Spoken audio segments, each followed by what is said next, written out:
America స్వాతంత్ర్య దినోత్సవ వేడుకల సందర్భంగా ఆ దేశంలో కీలక పరిణామం చోటు చేసుకుంది. అమెరికా అధ్యక్షుడు డొనాల్డ్ ట్రంప్ తన ఎన్నికల హామీలను నెరవేర్చే దిశగా వివాదాస్పదమైన కీలక బిల్లుపై సంతకం చేశారు. ట్రంప్ కలల బిల్లు వన్ బిగ్ బ్యూటిఫుల్ బిల్లుపై అధ్యక్షుడు ట్రంప్ సంతకం చేశారు. దీంతో వన్ బిగ్ బ్యూటిఫుల్ బిల్లు ఆమోదం పొందినట్లయింది.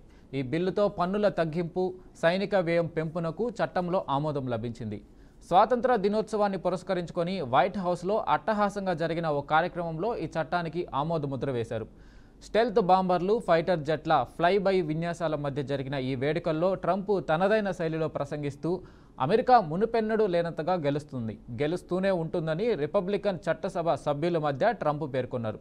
ఒకే ఒక్క భారీ అందమైన బిల్లుగా ట్రంప్ అభివర్ణించిన ఈ చట్టం ద్వారా తన మొదటి విడత పాలనలో ప్రవేశపెట్టిన పన్ను కోతలను పొడిగించారు. అదే సమయంలో సైనిక వ్యయాన్ని భారీగా పెంచి వలసదారుల బహిష్కరణ కార్యక్రమానికి పెద్ద ఎత్తున నిధులు కేటాయించారు. ఈ సందర్భంగా ప్రథమ మహిళ మెలానియా ట్రంప్తో కలిసి వైట్ హౌస్ బాల్కనీ నుంచి ఆయన సైనిక విన్యాసాలను వీక్షించారు.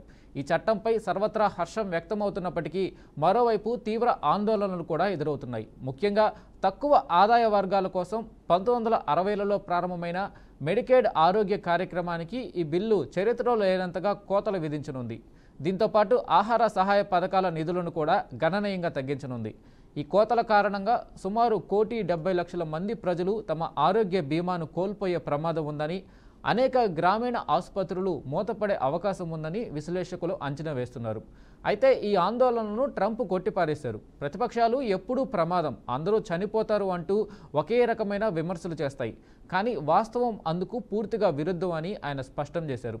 అయితే ట్రంప్ స్నేహితుడు, ప్రపంచ కుబేరుడు Elon Musk one big beautiful బిల్లును తీవ్రంగా వ్యతిరేకించారు.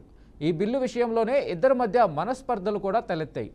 ఇదే కోపంలో ఎలాన్ మస్క్ కొత్త పార్టీని స్థాపిస్తానంటూ ట్రంప్కు హెచ్చరికలు జారీ చేశారు.